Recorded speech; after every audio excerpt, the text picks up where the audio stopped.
إن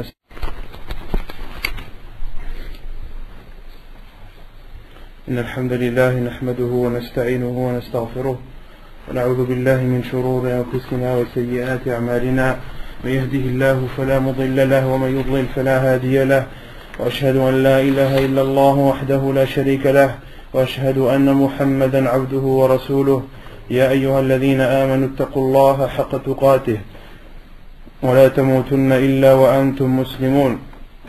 يا أيها الناس اتقوا ربكم الذي خلقكم من نفس واحدة وخلق منها زوجها وبث منهما رجالا كثيرا ونساء، واتقوا الله الذي تساءلون به والأرحام إن الله كان عليكم رقيبا. يا أيها الذين آمنوا اتقوا الله وقولوا قولا سديدا يصلح لكم أعمالكم ويغفر لكم ذنوبكم، ومن يطع الله ورسوله فقد فاز فوزا عظيما. أما بعد، فإن أصدق الحديث كتاب الله تعالى، وخير الهدي هدي محمد صلى الله عليه وسلم، وشر الأمور محدثاتها، وكل محدثة بدعة، وكل بدعة ضلالة، وكل ضلالة في النار.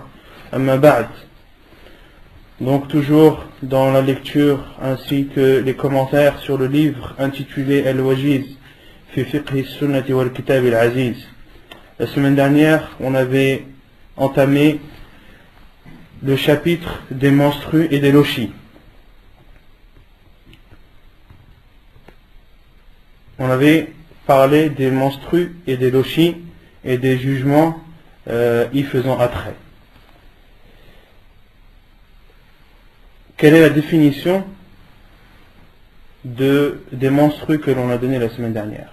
Qui peut me donner la définition littéraire et la définition juridique des menstrues?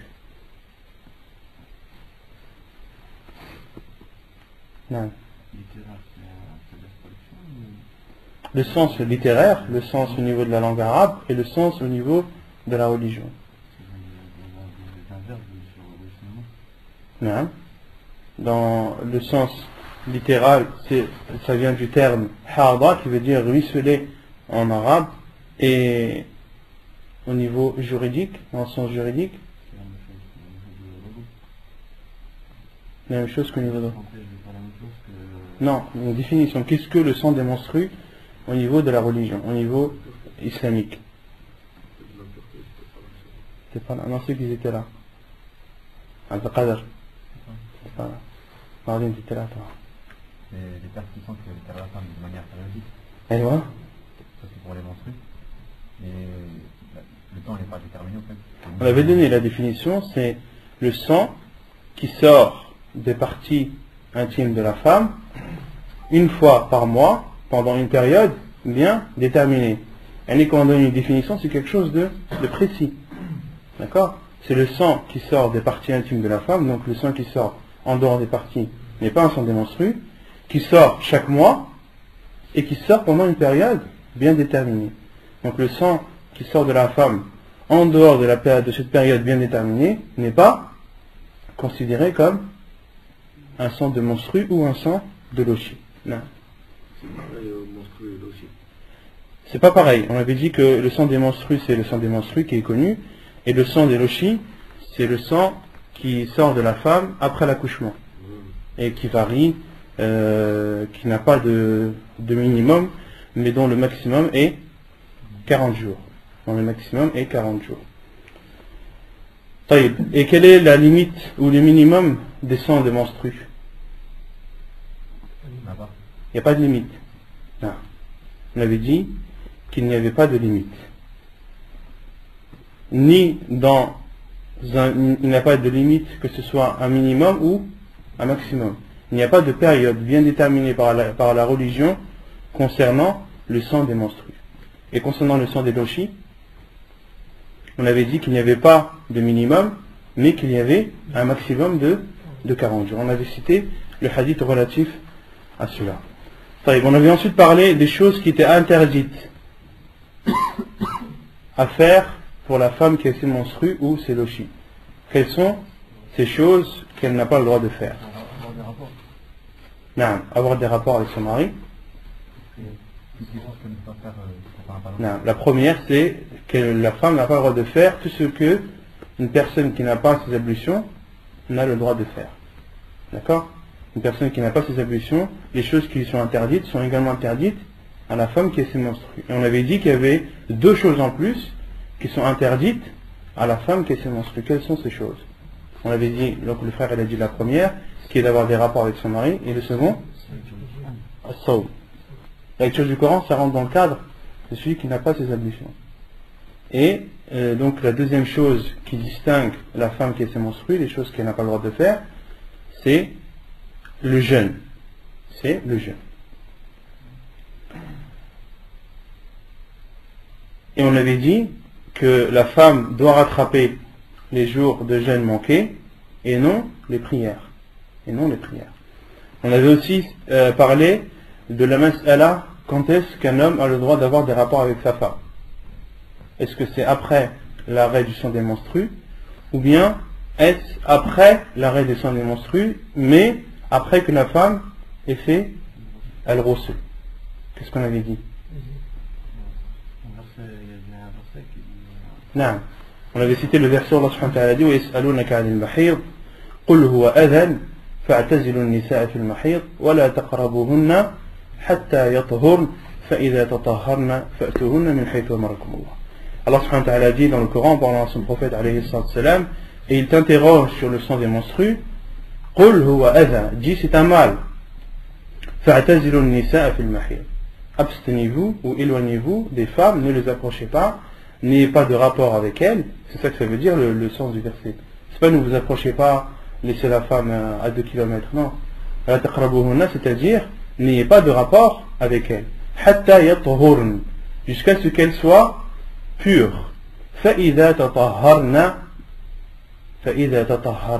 ici les savants ont dit, ça veut dire et lorsqu'elle a fait son ghusl.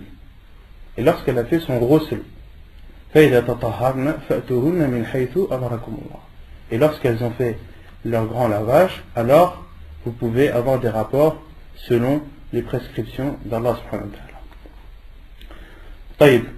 Quel est le jugement de celui qui a des rapports avec sa femme alors qu'elle est ses menstrues?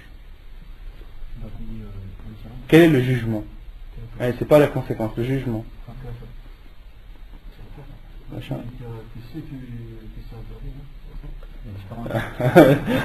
Tu me fais pas rire là. Celui qui, on avait dit que celui qui a des rapports avec sa femme alors qu'elle est en tête de menstrues, on avait dit que le jugement c'était l'interdiction, que c'était haram, bil ijma', que c'était haram à l'unanimité des savants, c'est-à-dire qu'il n'y a aucun savant qui l'autorise. Et lorsqu'on dit al-ijma', c'est-à-dire qu'avant il y a des preuves dans le Coran, dans la Sunna, et il y a en plus l'ijma', l'unanimité des savants sur le fait qu'il est interdit à un homme d'avoir des rapports avec sa femme alors qu'elle a ses menstrues. Et on avait cité la parole de l'imam al-Nawawi rahimahullah qui dit que un musulman qui croit qu'il est autorisé d'avoir des rapports avec sa femme en état de menstrue, celui-ci est mécréant. Pourquoi? Car il a autorisé une chose qu'Allah subhanahu wa ta'ala a interdite dans le Coran. Non. On s'est compris. Il faut être clair, il faut être précis même. Et quant à celui qui croit et qui a la conviction que d'avoir des rapports avec sa femme en étant de menstruer est interdit, mais a quand même fait ce péché. Il a quand même fait ce péché, on avait dit que les savants considéraient cela comme un grand péché. Kabira min kaba'iri dhunub. On avait parlé, on avait cité la parole de l'imam Shafi'i rahimahullah qui considère d'avoir des rapports avec sa femme en étant de menstruer comme kabira min kaba'iri dhunub, comme un grand péché qui pour être pardonné doit être suivi d'un repentir. On avait parlé de la compensation que doit verser celui qui a eu des rapports avec sa femme en état de menstruer.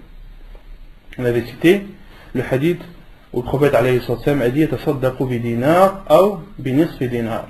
Il doit donner en aumône un dinar ou bien alors la moitié d'un dinar. À combien correspond un dinar? Non? 40 euros? 300 rials, j'avais dit? J'avais dit 300 rials. C'est pas possible, j'ai pas dit 300 rials. Non, j'ai pas dit un tiers non plus. On n'est pas aux enchères les frères là. 150, 300, non. Et c'est un dinar, les savants ils ont bien défini la chose. C'est pas, on n'est pas aux enchères là. Non, on avait parlé là, on avait cité la parole de Cheikh Al-Fawzan rahimahullah qui dit que c'est les 4/7 d'un junayh saoudi. On avait dit qu'un junayh saoudi c'est aux alentours de 300 rials. D'accord? Donc il faut prendre les 4/7 des 300 rials. Et on avait dit que Cheikh Ibn Uthaymin rahimahullah avait défini le dinar aux alentours de 150 rials. D'accord? Et on avait dit que ça oscillait entre 150 et 170 rials. Donc aux alentours de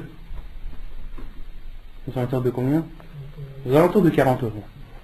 Aux alentours de 40 euros. Mais 40 euros sont justifiés. C'est 4/7 d'un junayh saoudi. Et on avait expliqué la différence, pourquoi est-ce que le prophète dans ce hadith a donné le choix entre un dinar et la moitié d'un dinar. Quelle explication on avait donnée? On avait donné deux explications. La première c'était l'explication de la plupart des savants, c'est le prophète Ibn Abbas rahimahullah, radiyallahu anhu, qui dit que la différence entre un dinar et la moitié d'un dinar, celui qui a eu des rapports avec sa femme pendant le début de la période, il doit donner un dinar. Car c'était le début de la période et le sang était en grande quantité.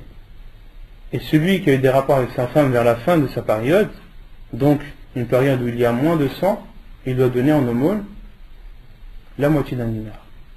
Et on avait aussi cité l'explication que Cheikh Al-Albani rahimahullah avait donnée. Il a dit que le prophète alayhi sallam dans ce hadith a donné le choix en fonction des personnes et de leur richesse. Celui qui est riche, qu'il donne un dinar. Celui par contre qui a des problèmes financiers ou qui n'a pas la possibilité, qui n'a pas beaucoup d'argent, lui, il lui est autorisé de donner la moitié d'un dinar. Taïb. Donc on continue Inch'Allah tabaraka wa ta'ala. يقول المؤلف الاستحاضة هي دم يخرج في غير أوقات الحيض والنفاس أو متصلا بهما فإن كان الأول فواضح. Donc al-istihada, le sang que je traduis moi par le sang de l'hémorragie, c'est un sang qui sort en dehors de la période des menstrues et des lochis, ou bien qui est collé à cette période.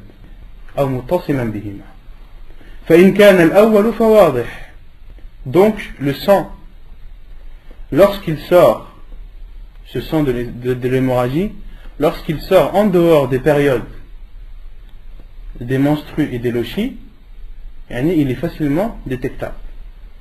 La femme peut facilement le reconnaître. Pourquoi? Pourquoi la femme peut facilement le reconnaître? Non. Parce qu'il est en dehors des périodes. Pendant la période, la femme qui connaît ces périodes, elle sait que pendant cette période, c'est la période de ses menstrues ou bien la période de ses lochis.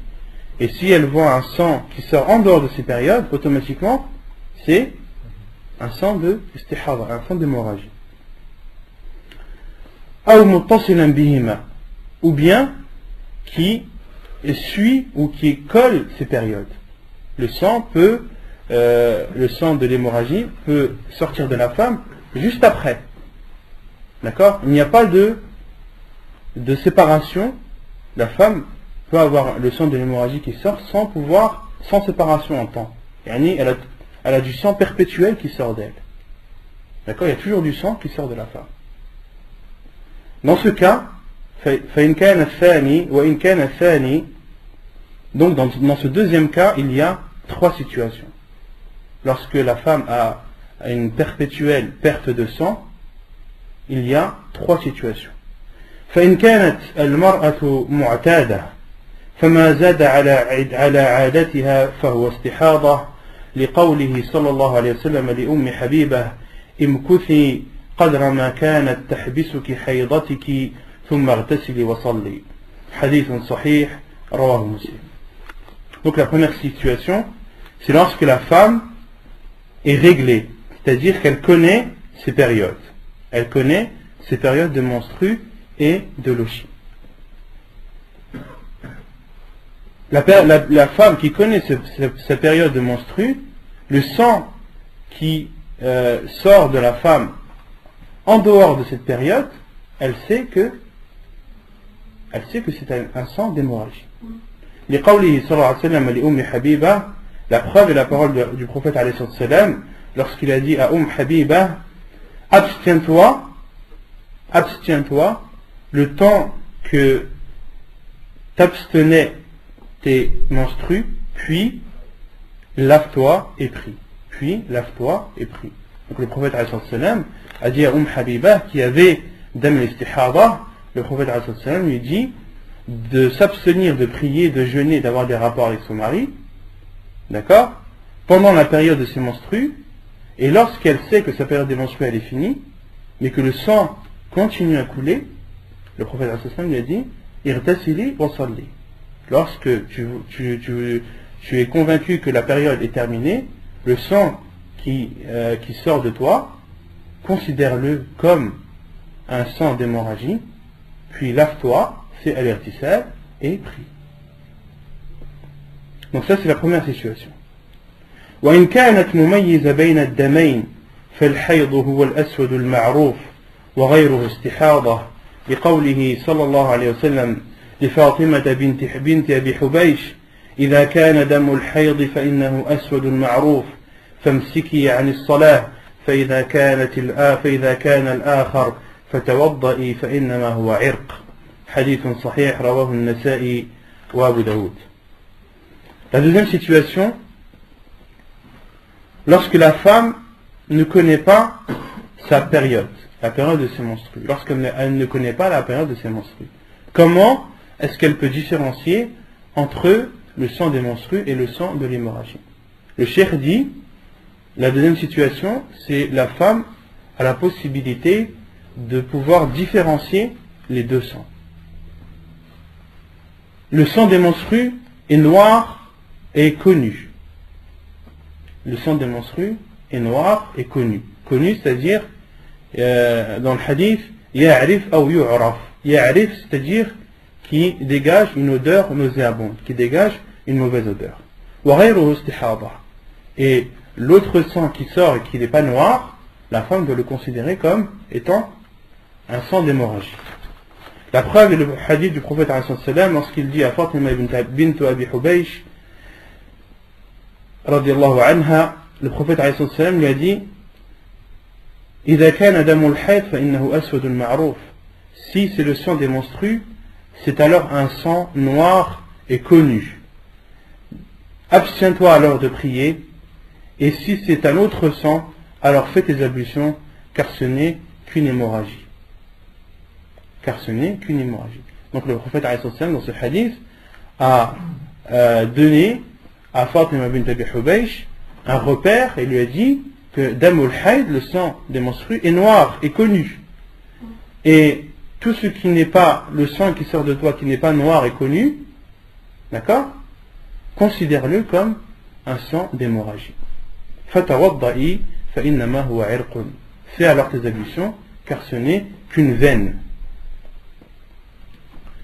Donc ça c'est la deuxième situation. La troisième, فإن بلغت مستحاضة ولا تستطيع التمييز رجعت إلى غالب عادة نسائها. Maintenant le cas, la troisième situation, une femme qui avant d'avoir atteint l'âge de la puberté avait déjà dam al-istihada, avait déjà le sang de l'hémorragie. Avant d'être pubère, autrement dit, elle n'a jamais connu ni la période de menstrue, ni le type de sang. D'accord? Les savants disent que cette femme qui a eu son sang d'hémorragie avant l'âge de la puberté, puis une fois l'âge de la puberté atteint, elle ne sait plus différencier les deux sangs, car elle ne connaît pas la période des menstrues et elle ne sait pas différencier entre les deux. Les savants disent qu'elle doit se comparer aux femmes de sa famille, aux femmes de son âge et de sa famille, et de considérer leur période de menstrues générale comme la tienne. رجعت إلى غالب عادة نسائها لقوله صلى الله عليه وسلم لحمنة بنت جحش إنما هذه ركضة من ركضات الشيطان فتحيضي 6 أيام أو 7 أيام في علم الله ثم اغتسلي حتى إذا رأيت أنك قد طهرت واستنقيت فصلي 24 ليلة أو 23 وأيامهن وصومي فإن ذلك يجزيك وكذلك فافعلي في كل شهر كما تحيض النساء وكما يطهرن لميقات حيضهن وطهرهن. حديث حسن رواه أبو داود والترمذي وابن ماجه. Donc la preuve est le hadith où le prophète alayhi salam a dit à Himna bint Jahsh, ceci est une incitation ou une impulsion du diable. فتحيضي 6 أيام أو 7 في علم الله. Considère alors 6 jours de menstrues ou bien alors 7 selon la science d'Allah. Puis fais ton grand lavage jusqu'à ce que tu vois que tu es pur et que tu accentues dans ton lavage. Prie alors 24 jours ou bien 23 jours et leur nuit. Puis jeûne, wasumi, et jeûne, yani pendant ces 23 et 24 jours. فإن ذلك يجزيك, cela te suffira. وكذلك فافعلي في كل شهر, et fais de même pendant chaque mois. كما تحيض النساء, comme les femmes ont leur menstrue. Donc dans ce hadith, les savants rahimahumullah en ont déduit qu'une femme qui n'a ni la possibilité de connaître la période de ses menstrues, ni la possibilité de différencier le sang des menstrues des sangs de l'hémorragie, de regarder les femmes de son âge, les femmes de sa famille de préférence, de regarder leur période de menstrues et de prendre cette même période. Car le prophète a dit à Himna bint Jahsh de considérer 6 jours ou 7 jours comme période de menstrues. Puis le prophète lui a dit de se laver et ensuite de prier 24 ou 23 jours et de jeûner pendant ces 24 et 23 jours, si c'est soit c'est un jeûne surrogatoire ou bien le jeûne du Ramadan, et ensuite de faire cela chaque mois comme le font les femmes. Yani les femmes au temps du prophète, la période de leur menstrue était d'à peu près 6 ou 7 jours. 6 ou 7 jours. C'est pour ça que le prophète lui a dit فَتَحِيضِ 6 أيام أو 7 أيام في علم الله. Donc ça c'était les 3 situations concernant la femme et le sang de l'hémorragie. أحكام المستحاضة, les jugements relatifs à la femme qui a le sang des hémorragies. لا يحرم على المستحاضة شيء مما يحرم بالحيض إلا أنه يلزمها الوضوء لكل صلاة لقوله صلى الله عليه وسلم لفاطمة بنت أبي حبيش ثم توضئي لكل صلاة. حديث صحيح رواه أبو داود وابن ماجه. Donc, les jugements concernant la femme qui a le sang d'hémorragie, il n'est pas interdit à la femme qui a le sang d'hémorragie ce qui est interdit à la femme qui a ses menstrues. Autrement dit, une femme qui a le sang d'hémorragie, est-ce qu'elle a le droit de prier? Est-ce qu'elle a le droit de jeûner? Est-ce qu'elle a le droit d'avoir des rapports avec son mari? Non. إلا أنه يلزمها الوضوء لكل صلاة. Sauf que cette femme qui a le sang d'hémorragie doit faire ses ablutions avant chaque prière. La preuve est le hadith du prophète alayhi salam lorsqu'il a dit à Fatima bint Abi Hubaysh ثم توضئي لكل صلاة. Puis fais tes ablutions avant chaque prière. Puis fais tes ablutions avant chaque prière. Ces ablutions sont surérogatoires ou obligatoires? Obligatoires. ويسن لها الغسل لكل صلاة كما مر في الأغسال المستحبة. Et il est également légiféré à la femme de faire al-ghusl, le grand lavage, avant chaque prière, comme cela a été vu précédemment. Qu'est-ce qu'on a vu précédemment? Non. Non, on avait dit que l'avis du cheikh était que la femme, qu'il était préférable à la femme de faire al-ghusl avant chaque prière. On avait cité la parole d'autres savants qui, comme Cheikh Ibn Uthaymin, Cheikh Al-Fawzan, qui disent que la femme, il lui est préférable de faire al-ghusl avant chaque prière à condition de les regrouper. Car on avait dit que la femme qui a le sang de l'hémorragie a le droit de regrouper ses prières, a le droit de faire al-jam' bayna al-dhuhr wal-'asr bayna al-maghrib wal-'isha. C'est pas le hadith qui dit que c'est regroupé. On avait cité le hadith. On avait cité le hadith. On fait de la parole. Non, on avait cité le hadith du prophète sallam où il était légiféré à une femme qui s'est menstruée de faire al-jam', de rassembler les prières de Dhuhr et de l'Asr, de l'Maghrib et de l'Isha, et de prier le Fajr. Et Cheikh Ibn Uthaymin rahimahullah dit que de dire à une femme de faire al-ghusl avant chaque prière, autrement dit de faire 5 ghusl, cela est une contrainte. C'est une contrainte pour la femme. Le hadith, lorsqu'il parle de al-ghusl, il parle de l'jam' en même temps. C'est-à-dire la femme qui veut faire al-ghusl, le grand lavage, elle doit également faire al-jam', rassembler les prières. Et en rassemblant les prières, la femme ne fera que 3 lavages au lieu de 5. Non, c'est préférable. Al-ghusl, dans tous les cas, il est préférable et non obligatoire. Non. Si elle fait le dos, elle peut jma'. Elle n'est pas obligée de jma' pour faire le ghusl. Non, ce sont deux choses différentes. Pas de questions?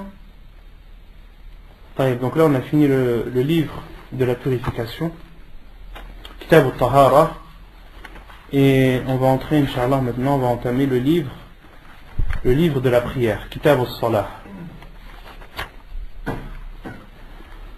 Al-Salah, donc la prière, comme on avait dit la semaine dernière et dans les cours précédents, lorsqu'on entame un nouveau chapitre, il est préférable de donner la définition des termes qu'on utilise. Quand là on rentre dans le livre de la prière, il est bien de savoir qu'est-ce que le mot prière signifie, tant au niveau de la langue arabe qu'au niveau juridique. D'accord? As-salat lughatan huwa ad-du'a. La prière, son sens littéraire, son sens au niveau de la langue arabe, ça signifie l'invocation. Qui connaît la preuve? Qui peut m'apporter une preuve dans le Coran que as-salah, ça veut dire ad-du'a?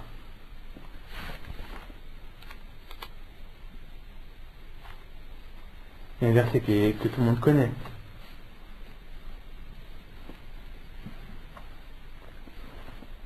Personne? Inna Allaha wa malaikatahu salluna ala an-nabi ya ayyuha alladhina amanu sallu alayhi wa sallimu taslima. والله سبحانه وتعالى dit إن الله وملائكته يصلون على النبي يا أيها الذين آمنوا صلوا عليه وسلموا تسليما. Ô vous qui avez cru, صلوا عليه, priez sur lui, c'est-à-dire invoquez pour lui. وسلموا تسليما, et saluez-le de la meilleure des façons. Il y a un autre verset où Allah subhanahu wa ta'ala cite le mot salah comme dans le sens de dua, où Allah subhanahu wa ta'ala dit à son prophète alayhi salam, خذ من أموالهم صدقة تطهرهم وتزكيهم بها وصل عليهم. Allah subhanahu wa ta'ala dit à son prophète alayhi salam, خذ من أموالهم, prends de leur argent. Argent de qui? Des riches. خذ من أموالهم صدقة تطهرهم. Prends de leur argent une aumône qui les purifiera. وتزكيهم بها, et qui les purifiera. وصل عليهم, et fais des invocations pour eux. Et fais des invocations pour eux. Donc la preuve que as-salah, au niveau de la langue arabe, ça signifie l'invocation. واصطلاحا, et au niveau religieux, le sens religieux, qui connaît la définition de la prière?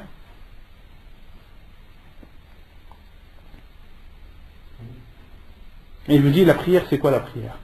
La définition de la prière.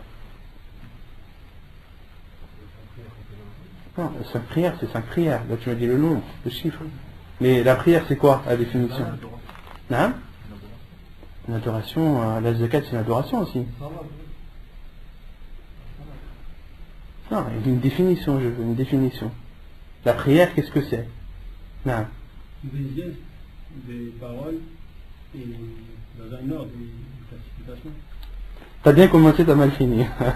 C'est des gestes, sahih. La prière, c'est des gestes, des paroles qui commencent par le takbir et qui finissent par le tasbih. Non, c'est ça la prière. C'est simple que ça. هي الأفعال والأقوال التي تبدأ بالتكبير وتختتم بالتسليم. La définition de la prière. نعم. يقول المؤلف الصلوات المفروضات 5 الظهر والعصر والمغرب والعشاء والفجر. Donc les prières obligatoires sont au nombre de 5. Al-Dhuhr, Al-Asr, Al-Maghrib, Al-Isha et Al-Fajr. Et Al-Fajr, il y a des hadiths qui nomment Al-Fajr Al-Subh. Et ça c'est aussi au niveau des écoles juridiques. Vous allez voir certaines écoles qui vont appeler Al-Fajr Al-Subh et Al-Subh Al-Fajr. Ce sont deux termes qui veulent dire la même chose. D'accord? Et certains disent que Al-Subh c'est la prière obligatoire et Al-Fajr ce sont les deux rak'at qui sont surérogatoires que l'on fait avant la prière obligatoire. D'accord? Donc tout ça ce sont des termes. Après il faut seulement être sûr du terme qui est employé et de son sens. Et certains peuvent employer Al-Fajr en voulant dire la prière obligatoire, d'autres peuvent employer Al-Fajr en voulant dire la prière surrogatoire. Il faut demander explication et éclaircissement. D'accord? Mais les hadiths du prophète sallam, comme on verra plus tard, certains hadiths la nomment Al-Subh, donc la prière obligatoire, et d'autres hadiths nomment la même prière obligatoire Al-Fajr. Donc les prières obligatoires sont au nombre de 5. عن أنس بن مالك رضي الله عنه قال فرضت على النبي صلى الله عليه وسلم الصلوات ليلة أسري به 50 ثم نقصت حتى جعلت 5 ثم نودي يا محمد إنه لا يبدل القول لدي وإن لك بهذه 50 حديث متفق عليه رواه البخاري ومسلم. Selon Anas ibn Malik radiyallahu anhu, il dit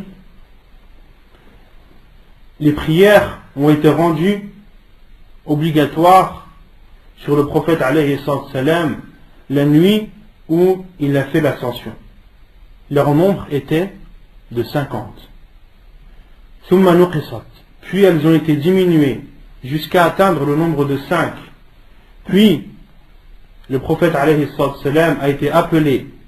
Il a été dit: ô Mohammed, ma parole ne change plus. Tu as maintenant 5 prières pour 50. Tu as 5 prières pour 50. C'est-à-dire 5 prières que tu accompliras et dont tu auras la récompense de 50. Donc là, dans ce hadith, le cheikh l'a cité. Pourquoi est-ce qu'il a cité ce hadith? Pour prouver que les prières qui sont obligatoires sont au nombre de 5. وعن طلحة ابن عبيد الله رضي الله عنه أن أعرابيا جاء إلى رسول الله صلى الله عليه وسلم ثائر الرأس فقال يا رسول الله أخبرني ما فرض الله علي من الصلاة قال الصلوات الخمس إلا أن تطوع شيئا حديث متفق عليه رواه البخاري ومسلم. Et selon Talha ibn Ubaydillah, qu'Allah l'a agréé, il dit qu'un bédouin est venu vers le prophète alayhi salam. Ce bédouin avait les cheveux décoiffés. Sa'ir al-ra's. فقال يا رسول الله, il a dit, ô envoyé d'Allah, informe-moi de ce que Allah a ordonné comme prière. Le prophète alayhi salam lui a répondu, as-salawatul khams, les 5 prières, sauf si tu veux faire un plus. Illa an tatawwa'a shay'a, sauf si tu veux en faire plus. Et le plus, il sera considéré comme surrogatoire. Donc là, dans ces 2 hadiths, on voit bien que le nombre de prières qui est obligatoire est de 5. Pourquoi est-ce que le cheikh dit insiste sur le fait que le nombre de prières qui est obligatoire est de 5? Pourquoi? Parce que d'autres savants disent qu'il y a plus que 5 prières. Certains considèrent al-witr comme obligatoire. Le Hanafiya considère al-witr comme obligatoire. Et l'avis le plus sûr, l'avis de la plupart des savants, est que al-witr est très recommandé, que le prophète alayhi salam ne l'a jamais délaissé, qu'il soit résident ou voyageur, mais en aucun cas al-witr est obligatoire. Il n'est pas obligatoire, mais il est très recommandé. Manzilatuha fi ad-din, la place de la prière dans la religion. عن عبد الله بن عمر رضي الله عنهما قال قال رسول الله صلى الله عليه وسلم بني الإسلام على 5 شهادة أن لا إله إلا الله وأن محمد رسول الله وإقام الصلاة وإيتاء الزكاة وحج البيت وصوم رمضان حديث متفق عليه. Selon Abdullah ibn Umar, qu'Allah les agrée, a dit, le prophète sallallahu alayhi wa sallam a dit, l'islam repose sur 5. L'islam est bâti sur 5. L'attestation qu'il n'y a de vraie divinité qui mérite d'être adoré qu'Allah, et que Muhammad est l'envoyé d'Allah, d'accomplir la prière, de s'acquitter de la zakat, de faire le pèlerinage et de jeûner le ramadan. Donc on en déduit, qu'est-ce qu'on en déduit comme place de la prière dans la religion? Hein? C'est un pilier. La prière est un pilier de l'islam. C'est un pilier de l'islam. Il y a ruknun min arkan l'islam. Hukmu tarikiha, le jugement quant à celui qui la délaisse. Ajma' al-muslimun على أن من جحد فريضة الصلاة فقد كفر وخرج عن الإسلام. Les musulmans et les savants à l'unanimité sont unanimes sur le fait que celui qui nie l'obligation d'accomplir la prière devient alors mécréant et sort de l'islam. Celui qui considère la prière comme n'étant pas obligatoire, il est considéré à l'unanimité des savants comme étant sorti de l'islam. Comme étant sorti de l'islam. Et malheureusement à notre époque, certaines personnes en sont arrivées à ce point-là. Au point de dire, réveillez-vous là, on est au XXIe siècle. C'est fini l'époque où on pousse son front par terre. Les gens, ils montent sur la lune maintenant, c'est fini. C'est cette époque archaïque. Voilà, yazoubillah. Des personnes qui en sont arrivées à dénigrer et à rabaisser la prière à ce point. Celui qui sort une parole comme celle-ci, il n'y a aucun doute sur sa mécréance. Il n'y a aucun doute sur sa mécréance. Allah subhanahu wa ta'ala a ordonné la prière à son prophète alayhi salam au-dessus des 7 cieux. La seule adoration qui a été ordonnée au prophète alayhi salam directement au-dessus des 7 cieux, c'est quoi? C'est la prière. La seule adoration qui ne peut pas être compensée par une autre, c'est laquelle? Salat. Celui qui est malade, celui par exemple qui est pauvre, est-ce que la zakat lui est obligatoire? Non. Celui qui est malade, est-ce que le jeûne lui est obligatoire? Celui qui ne peut pas jeûner, qu'est-ce qu'il fait? Il nourrit un pauvre. D'accord? Il y a une compensation. Celui qui n'a pas les moyens d'aller au pèlerinage, est-ce qu'il y a une compensation derrière? Non. Par contre, la prière, celui qui a un souffle de vie, qui a sa raison, il doit faire sa prière. Celui qui ne peut pas faire les ablutions avec de l'eau, qu'il fasse at-tayammum. Celui qui ne peut faire ni les ablutions, ni at-tayammum, qu'il prie sans ablution. Celui qui peut prier debout, il doit prier debout. Celui qui ne peut pas prier debout, qu'il prie assis. S'il ne peut pas prier assis, qu'il prie allongé. S'il ne peut pas prier, il ne peut pas bouger sa tête, il bouge ses yeux. S'il ne peut pas bouger ses yeux, il prie comme dans l'état où il est. À partir du moment où il a encore un souffle de vie et qu'il a sa raison, la prière lui est obligatoire. Dans tous les cas. Il n'y a rien qui la remplace. La prière, rien ne la remplace. Pour montrer l'importance qu'a cette prière dans notre religion. طيب لكنهم اختلفوا في من ترك الصلاة مع اعتقاده وجوبها. Et là où il y a la divergence entre les savants, c'est quant à celui qui délaisse la prière tout en étant convaincu et en ayant la conviction et la foi que cette prière est obligatoire.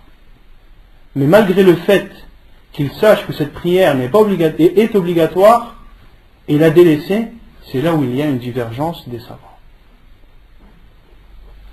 وسبب الخلاف أحاديث جاءت عن رسول الله صلى الله عليه وسلم تسمي تارك الصلاة كافرا من غير تفريق بين الجاحد والمتهاون.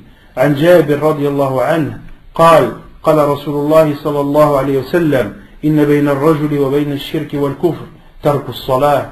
وعن بريدة قال سمعت رسول الله صلى الله عليه وسلم يقول العهد الذي بيننا وبينهم الصلاة فمن تركها فقد كفر. حديث صحيح رواه ابن ماجه. Et la cause de la divergence sont des hadiths du prophète alayhi salatu wassalam qui nomment le fait de délaisser la prière comme étant de la mécréance, sans différencier le pourquoi du délaissement.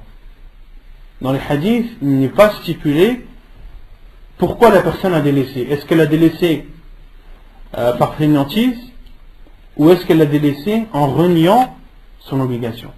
Les hadiths du prophète sont généraux, sont globaux.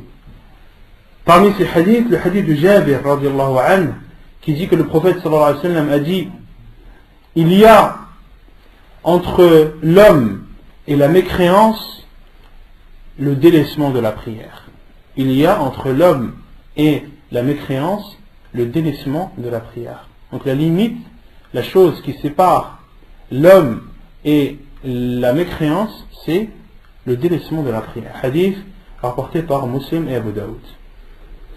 Et le second hadith, hadith Buraïda, qui dit j'ai entendu le prophète sallallahu alayhi wa sallam a dit dire le pacte qu'il y a entre nous et eux, c'est-à-dire entre nous et les mécréants, la prière. Le pacte qu'il y a entre nous et eux est la prière. Celui qui la délaisse a alors mécru. Celui qui la délaisse a alors mécru. لكن الراجح من أقوال العلماء أن المراد بالكفر هنا الكفر الأصغر الذي لا يخرج من الملة جمعا بين هذه الأحاديث وأحاديث أخر. Et ensuite le cheikh dit mais l'avis le plus fort, l'avis le plus probable parmi les avis des savants, c'est que le kufr, la mécréance qui a été citée dans les hadiths précédemment cités, signifie la petite mécréance. La petite mécréance qui ne sort pas la personne de l'islam. Et ceci en rassemblant les hadiths du prophète alayhi salam qui ont été précédemment cités avec d'autres hadiths. Donc les savants qui considèrent que celui qui délaisse la prière est un mécréant, leur preuve ce sont les hadiths qu'on a cités auparavant. La différence qu'il y a entre un homme et la mécréance, c'est le délaissement de la prière. Et l'autre hadith du prophète alayhi salam, le pacte qu'il y a entre nous et eux, et le délaissement de la prière, celui qui la délaisse a alors mécru. Non. Et le cheikh dit, mais l'avis le plus probable, le plus fort, c'est que la mécréance qui a été citée dans les hadiths est une petite mécréance et non une grande mécréance. Est-ce que vous connaissez des hadiths du prophète sallam où le terme mécréance a été cité, mais il signifie la petite mécréance et non la grande? Non.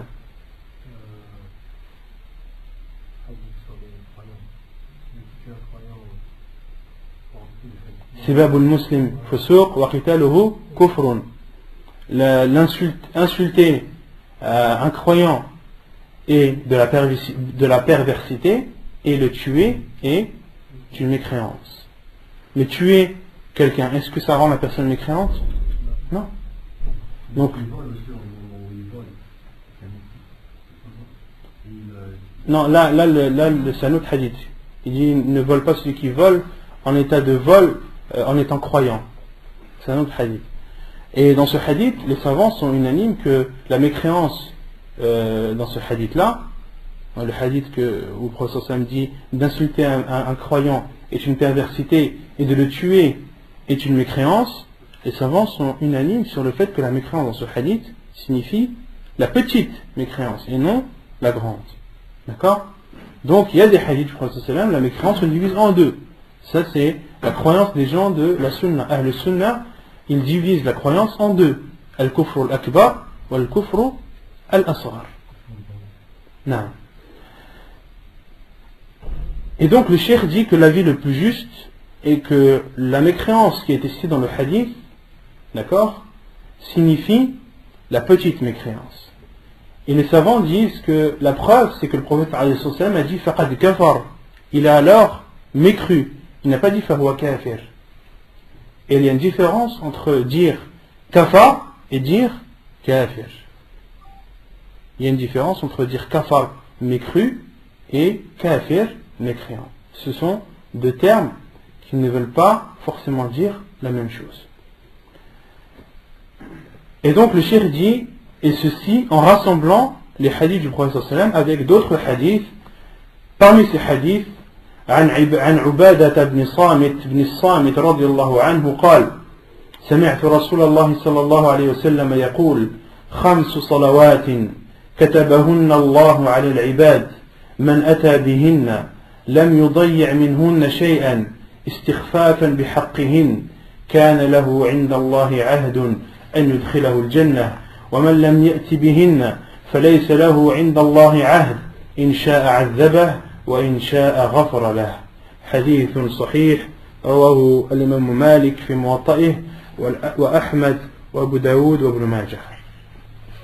Premier hadith est le hadith de Ubada ibn Samit, qu'Allah l'agrée, qui dit: j'ai entendu le prophète alayhi salatu wa salam dire 5 prières qu'Allah a ordonnées et a rendues obligatoires envers ses serviteurs. Celui qui les accomplit sans les délaisser et sans manquer à leur égard, Allah subhanahu wa ta'ala prend alors l'engagement de rentrer cette personne au paradis. كان له عند الله عهد أن يدخله الجنة. Allah prend alors l'engagement d'entrer cette personne au paradis. Et celui qui ne les accomplit pas, فليس له عند الله عهد. Allah subhanahu wa ta'ala n'a aucun engagement envers lui. إن شاء عذبه وإن شاء غفر له. Si Allah veut lui pardonner, il lui pardonnera. S'il veut le châtier, il le châtiera. Hadith authentique rapporté par Ibn Majah, Abu Daoud et l'imam Malik dans son Muwatta. Quelle est la preuve dans ce hadith que celui qui délaisse la prière par fainéantise ou en ayant conviction de son obligation, quelle est la preuve dans ce hadith qu'il n'est pas mécréant? Non. La preuve, c'est que dans ce hadith, le prophète a dit celui qui délaisse les prières, Allah n'a aucun engagement envers lui. S'il veut, il lui pardonne. S'il veut, il le châtie. D'accord? Or, si c'était un mécréant, Allah subhanahu wa ta'ala, comme il dit dans le Coran, Inna Allah la yaghfiru an yushraka bih wa yaghfiru ma duna dhalika liman yasha. Allah ne pardonne pas à celui qui lui a associé quelqu'un ou quelque chose, mais il pardonne à toute autre personne. Qu'il veut.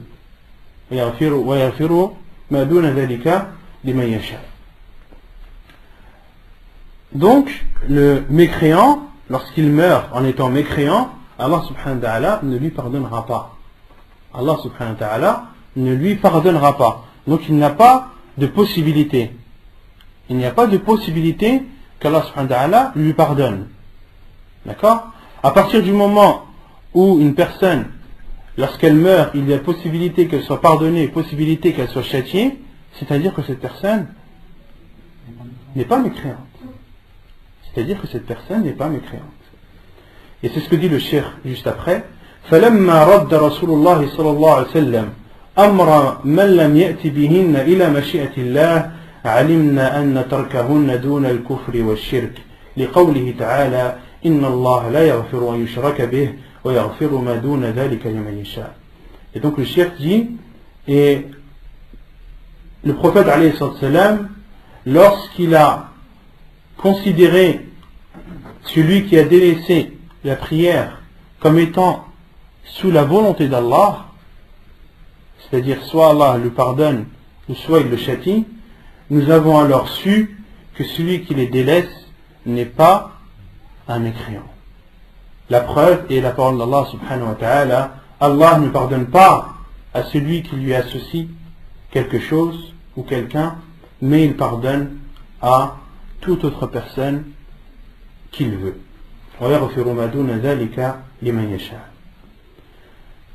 Second hadith, عن أبي هريرة رضي الله عنه قال سمعت رسول الله صلى الله عليه وسلم يقول إن أول ما يحاسب به العبد المسلم يوم القيامة الصلاة المكتوبة فإن أتمها وإلا قيل انظروا هل له من تطوع فإن كان له تطوع أكملت الفريضة من تطوعه ثم يفعل بسائر الأعمال المفروضة مثل ذلك. حديث صحيح رواه ابن ماجه والترمذي والنسائي. Un autre hadith, le hadith d'Abu Huraira radiallahu anhu, qui dit, j'ai entendu le prophète alayhi salatu wassalam dire, la première chose par laquelle le serviteur musulman sera jugé le jour du jugement sera la prière obligatoire, as-salatul maktoubah. Si il l'a bien accompli, sinon on dira, regardez s'il a des prières surérogatoires. S'il a alors des prières surérogatoires, complétez alors ces prières obligatoires et il sera fait ainsi avec chaque acte obligatoire similaire. Donc dans ce hadith, le prophète alayhi salam nous dit que la première chose par laquelle nous serons jugés le jour du jugement sera la prière. La prière obligatoire. Si la prière obligatoire était complète, c'est-à-dire qu'elle a été faite avec sincérité et conformément à la sunna du prophète alayhi salam, dans ce cas, on passera au jugement des autres actes. Mais si cette prière obligatoire n'est pas complète, il sera dit, Allah subhanahu wa ta'ala dira aux anges de regarder est-ce qu'il y a des prières surérogatoires que cette personne a faites qui pourront compenser le manque de ses prières obligatoires. D'accord? Et il sera fait ainsi avec tous les actes. Il sera fait ainsi avec tous les actes. D'accord? Comme le jeûne par exemple. Le jeûne obligatoire, s'il n'était pas complet, Allah subhanahu wa ta'ala demandera à ce qu'on regarde son jeûne surrogatoire pour qu'il vienne compléter le manque du jeûne obligatoire. Ainsi de suite avec tous les actes. Quelle est la preuve dans ce hadith que celui qui délaisse la prière n'est pas un mécréant?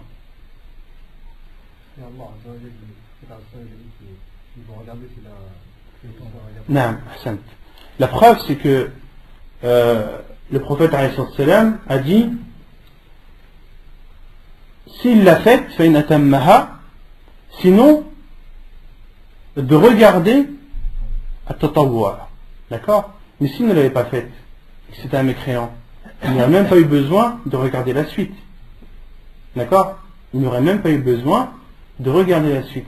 À partir du moment où la suite, où on regarde s'il y a éventuellement des prières surrogatoires, c'est-à-dire que cette personne, elle est musulmane, d'accord? Et qu'il y a possibilité qu'elle entre au paradis. Non. Le manque, ça peut être un manque total ou un manque partiel. Soit la personne ne la fait pas, d'accord, ou soit la personne l'a faite ou ne l'a pas faite entièrement. On a fait 2 prières par jour, 3 prières par jour, d'accord. Le manque après, il est relatif, ça dépend. Ça peut être un manque total comme un manque partiel. Est-ce que aussi c'est par rapport à des choses qu'on devait faire, par exemple sur la prière et qu'on n'a pas fait? Ça peut être aussi en rapport à ça. Ça peut être un manque de khushu', ça peut être un manque au niveau des arcanes, des piliers de la prière. Comme de faire un ruku' comme il se doit, de faire un sujoud comme il se doit. Ça se fait compléter par Non, ça se fait compléter par des prières surrogatoires. Et c'est là où on répond aussi aux adeptes des épluchures, dont on avait parlé la semaine dernière, ceux qui disent que les gens de la sunna perdent leur temps à parler de futilité, de parler de ci, de ça. C'est là où on voit où les choses surrogatoires ont leur importance. D'accord? Les choses surrogatoires ont leur importance sur quoi? Parce que Yawm al-Qiyamah, elles nous serviront à compléter les manques qu'on a eu dans nos adorations et dans nos œuvres obligatoires. Non. وعن حذيفة بن اليمان قال رسول الله صلى الله عليه وسلم يدرس الإسلام كما يدرس وشي الثوب حتى لا يدرى ما صيام ولا صلاة ولا نسك ولا صدقة ولا يسرى على كتاب الله عز وجل في ليلة فلا يبقى في الأرض منه آية وتبقى طوائف من الناس الشيخ الكبير والعجوز يقولون أدركنا آباءنا على هذه الكلمة لا إله إلا الله فنحن نقولها فقال له صلة ما تغني عنهم لا إله إلا الله وهم لا يدرون ما صلاة ولا صيام ولا نسك ولا صدقة فأعرض عنه حذيفة ثم ردها عليه 3 كل ذلك يعرض عنه حذيفة ثم أقبل عليه في 3 فقال يا صلة تنجيهم من النار يا صلة تنجيه من النار يا صلة تنجيه من النار حديث صحيح رواه ابن ماجه. Donc le troisième hadith, c'est le hadith de Hudayfa ibn al-Yaman radiyallahu anhu qui dit, le prophète alayhi salatu wassalam a dit yudrasu l'islam kama yudrasu washu thawb. Yudrasu l'islam, ça signifie que l'islam s'usera. Si on traduit textuellement, l'islam s'usera comme s'use washu thawb, ce sont les broderies qui sont dans les vêtements. Au fur et à mesure du temps, ces broderies s'usent. D'accord? Et le prophète a comparé l'usure de l'islam, entre guillemets, à l'usure des vêtements brodés. Hatta la yudra, jusqu'à ce que les gens ne savent plus ce qu'est jeûne, ce qu'est prière, ce qu'est sacrifice, ce qu'est aumône. Et il va arriver un temps où les gens ne sauront même pas ce que c'est que as-sawm, ne sauront même pas ce que c'est que la prière, ne sauront même pas ce que c'est que de sacrifier une bête, ne sauront pas ce que c'est que l'aumône. Ça c'est vers la fin des temps. Il y a des hadiths du prophète sallam, il dit la taqumu as-sa'a illa ala shirari an-nas. L'heure n'arrivera ou ne surviendra que sur les pires des créatures. Et un autre hadith du prophète sallam, la taqumu as-sa'a wa ala al-ard man yaqulu Allah Allah. L'heure interviendra alors que sur terre il n'y aura personne qui puisse dire Allah Allah. À ce point. Il n'y aura plus de musulmans. Il y aura la pire des créatures. L'heure interviendra et lorsqu'elle interviendra sur terre il n'y aura que les pires créatures. Voilà, à tel point que jeûne, les gens ne sauront même pas ce que c'est que de jeûner, ne sauront pas ce que c'est que de prier, ne sauront pas ce que c'est que de donner de l'aumône. ولا يسرى على كتاب الله عز وجل في ليلة. ولا يسرى, et le Coran sera ôté. Allah subhanahu wa ta'ala élèvera le Coran. Les gens se lèveront le matin, ouvriront les masahib et verront que les pages blanches. Parmi les signes de la fin des temps, c'est qu'Allah subhanahu wa ta'ala va élever le Coran. Élever le Coran, les savants disent dans tous les sens. Les gens qui l'avaient dans leur poitrine, Allah subhanahu wa ta'ala élèvera. Ceux qui connaissaient le Coran par cœur, ils ne le connaîtront plus. Et tous les masahif, tous les Corans qui seront présents sur terre, Allah subhanahu wa ta'ala élèvera le Coran et les pages seront blanches. ولا يسرى على كتاب الله عز وجل في ليلة فلا يبقى في الأرض منه آية. Il ne restera sur terre ne serait-ce qu'un verset. Il n'y aura plus aucun verset sur terre. Non. Ça prouve qu'il est préservé. وتبقى طوائف من الناس الشيخ الكبير والعجوز. Et il restera des personnes, des vieilles personnes qui diront أدركنا آباءنا على هذه الكلمة. Nous avons connu nos pères et nos mères nous les avons connus en disant cette parole La ilaha illallah fa nahnu naquluha. Et nous la disons également. Yani, à cette époque, il n'y aura que des personnes âgées qui se rappelleront que leurs parents disaient La ilaha illallah et nous on dit La ilaha illallah. Et autrement dit, il n'y a que les vieilles personnes qui diront La ilaha illallah. Les jeunes, khalas, ils auront tout oublié. فقال له صلة. Et Silah a dit à Hudayfa, car c'est Hudayfa radiallahu anhu qui rapporte le hadith du prophète sallallahu alayhi wa sallam. Et Silah lui a dit, est-ce que la ilaha illallah les sauvera alors qu'ils ne savaient même pas ce que c'est que prière, ce que c'est que jeûne, ce que c'est que sacrifice et ce que c'est qu'aumône. Et Hudayfa radiallahu anhu s'est éloigné de Silah. يعني il l'a esquivé. فأعرض عنه ثم ردها عليه ثلاثا. Et Silah lui a réitéré sa phrase.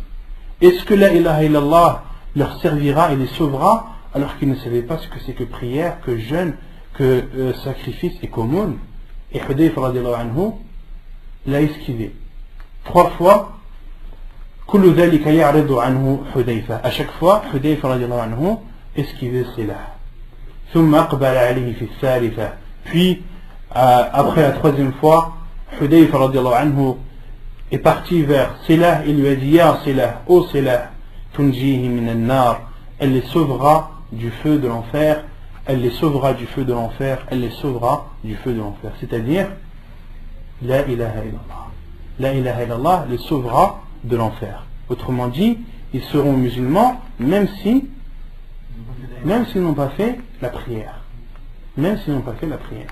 Et ça, c'est un hadith que utilisent les savants qui rendent celui qui délaisse la prière musulman. Comme Cheikh Al-Albani rahimahullah. Il rend ce hadith authentique. Et d'autres savants, comme ceux qui rendent ceux qui délaissent la prière mécréants, rendent ce hadith da'if. Rendent ce hadith faible.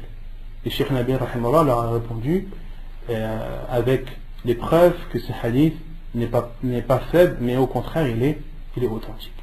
Un autre hadith que Cheikh Al-Albani rahimahullah utilise, c'est le hadith de l'Bitaqa qu'on avait vu dans les cours précédents, le hadith de la carte. Vous connaissez le hadith de la carte? Celui qui viendra le jour du jugement alors qu'il n'aura accompli aucun bien.